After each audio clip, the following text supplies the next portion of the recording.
e eu tomei um remédio acima do outro, então eu tive uma intoxicação do remédio, foi por isso que eu desmaiei. O vídeo de hoje é a segunda parte do documentário sobre a vida da Xuxa, e nesse segundo episódio, que se chama O Mundo aos Seus Pés, começa com o polêmico filme Amor Estranho Amor, que na época a Xuxa fez cenas de nudez com o ator Marcelo, que tinha somente 11 anos. E desde então, ela não viu o ator e tem esse encontro aí emocionante que vocês estão vendo. Ela fala das críticas que ela sofreu na internet, dela deitada nua com essa criança. O ator deixa claro que durante toda a sua vida considerou todo o filme muito inocente e artístico. Ele diz que não conseguiu mais ser ator depois desse filme. A Xuxa volta a falar sobre o fato que nos anos 80 tudo seria permitido e que não era um pornô chanchada como dizem por aí. E o documentário segue falando dos filmes de sucesso da Xuxa, com os Trapalhões, com o Sérgio Malandro, Lua de Cristal, que foi um fenômeno nacional. Comenta aqui nesse vídeo se você assistiu Lua de Cristal no cinema. Eu assisti. O documentário ainda vai citar os discos de sucesso, as grandes composições, e o tempo inteiro o documentário demonstra através de imagens o fenômeno que ela foi durante esse período, gente. O fenômeno Xuxa chega à Argentina e lá ela também apresenta o programa para criança e vira um grande fenômeno. Um jornalista argentino explicou aqui na internet que lá não existia um programa infantil e que na TV não existiria nenhuma pessoa tão simpática quanto a Xuxa. O segurança dela, esse aí que vocês estão vendo, comenta sobre o trabalho que dava para deixar a Xuxa segura na Argentina. Os carros seguiam ela, pessoas correndo pelas ruas, as pessoas gritando de como amava a Xuxa nas ruas. Ela tentou visitar um hospital infantil e vira um caos. No hotel, as pessoas do lado de fora ficam cantando para ela. É realmente impressionante como os fãs amavam muito a Xuxa. Na despedida desse aeroporto aí que vocês estão vendo, o Hernan, um fã da Xuxa, chega perto da Rainha dos Baixinhos e cai. A Xuxa baixa para ver o fã, mas o segurança não deixa e manda ela seguir. O cara teve um ataque cardíaco e morreu ali na hora. A Xuxa parte para a Espanha para gravar um programa. E começa de novo um ciclo que deveria ser muito cansativo para um ser humano. Ela foi em mais de 30 programas diferentes e rádios para divulgar o seu programa na Espanha, que também bate todos os recordes de audiência lá. E a Xuxa também vende 500 mil de discos na Espanha. Uma coisa que se passou pela minha cabeça é como ela aguentou trabalhar tanto e manter uma energia e um bom humor e essa simpatia nos programas. A mesma simpatia ela levava para os shows, para as entrevistas, e isso só prova como ela era muito, muito profissional.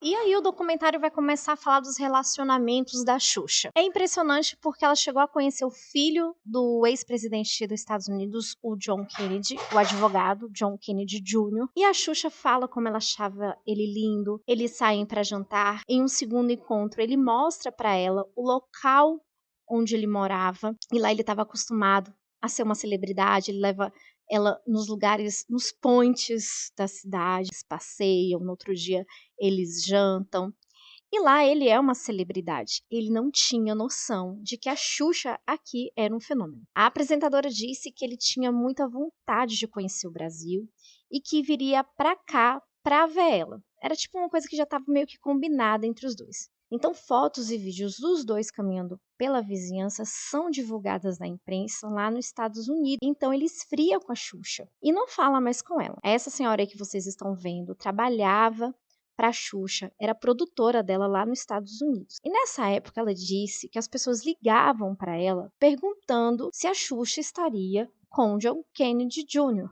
E ela dizia que não. Ela disse que nem ela e nem a Xuxa nem imaginavam que uma equipe de cinegrafistas e fotógrafos estavam seguindo eles durante todo o passeio.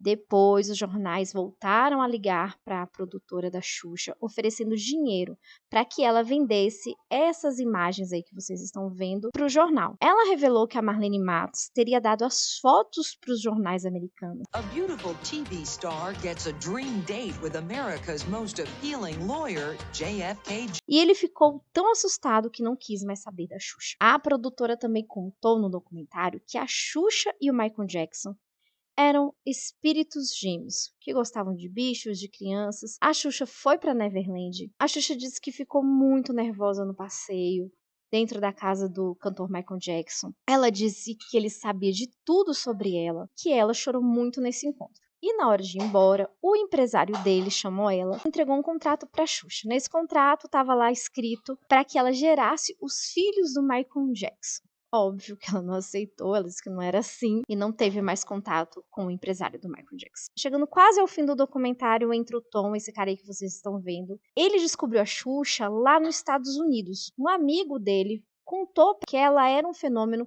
aqui no Brasil, na Espanha e na Argentina. Então ele ficou muito interessado na Xuxa. E então ele fez um contrato com a Xuxa para que ela apresentasse alguns programas nos Estados Unidos. Porém, para falar inglês, atrapalhou muito a Xuxa. Lembrando que ela é muito espontânea, muito divertida, mas sem falar direito não dava. A Xuxa disse que ela acreditava que era muito sensual para eles, por ser brasileira, por ter 2 X no nome, e aí aparece a Natasha. Ela é a Paquita negra da Xuxa. E na minha opinião, ela dá um depoimento fora do normal. O público latino nos Estados Unidos era muito grande. Porém, eles não se identificavam com os apresentadores. Ele acreditava que a Xuxa, por ser brasileira, o público latino se identificaria com ela. E óbvio que teria uma Paquita negra. A Xuxa diz que ela teve essa Paquita negra porque o programa não era dirigido pela Marlene. Porém, a Marlene ainda continuava sendo a sua empresária, tanto que estava nos Estados Unidos com ela, enquanto ela fazia o programa. Talvez a Marlene não apitasse no programa dela, não mandasse, mas era a empresária dela, estava do lado dela o tempo inteiro, ok? Só para deixar isso bem claro. E aí, eu achei muito estranho o comentário da Natasha, pois ela disse que as meninas afro-americanas agradeciam a participação dela no programa da Xuxa, que essas meninas teriam mudado suas vidas e suas perspectivas sobre elas mesmas, vendo a Natasha sendo uma Paquita negra. Bom, se fosse aqui no Brasil, até teria uma lógica isso tudo, porque a gente sabe o que as paquitas representaram para muitas meninas da minha idade, por exemplo. Mas lá o programa só ficou no ar por 63 episódios, ou seja, não dá um ano de programa da Xuxa nos Estados Unidos. Foi um curto período. Na minha opinião, ficou pouco tempo para ter essa mudança, para essas meninas se apaixonarem tanto e dizerem que mudaram suas vidas por conta da Natasha ser uma paquita, até porque uma paquita lá não tem a mesma representatividade, não tem a mesma importância que teve aqui no Brasil. Então eu achei muito exagerado o depoimento dela, ficou uma coisa muito forçada na minha opinião. Mas deixem a opinião de vocês aqui nos comentários. E por motivos de saúde, a Xuxa não consegue divulgar o programa dela lá nos Estados Unidos, o que leva a uma perda de milhões de dólares por parte dos produtores do programa. Eu não conseguia. Então eu pegava o secador de cabelo do lado direito, a escova eu não conseguia levantar nada e eu falava, gente, eu preciso de remédio. Começaram a me dar remédio e eu tomei um remédio acima do outro. Então eu tive uma intoxicação do remédio, foi por isso que eu desmaiei. Como a Xuxa fica doente, ela não pode ir num grande programa dos Estados Unidos para divulgar o programa dela. O Tom fica muito chateado e ela precisa voltar para o Brasil, porque ela não está se sentindo bem. Então é cancelado o programa da Xuxa nos Estados Unidos. Durante todo esse capítulo do documentário, você espera em algum momento isso ia acontecer, porque ela trabalhava muito, muito, muito. E se você analisar que ela não experimentou nada ilícito, ela não tomava remédio para poder ir lá manter o ritmo dela, que ela não entrou em depressão e que realmente só foi um estresse, que é uma coisa natural, ela realmente forte, ela foi muito profissional.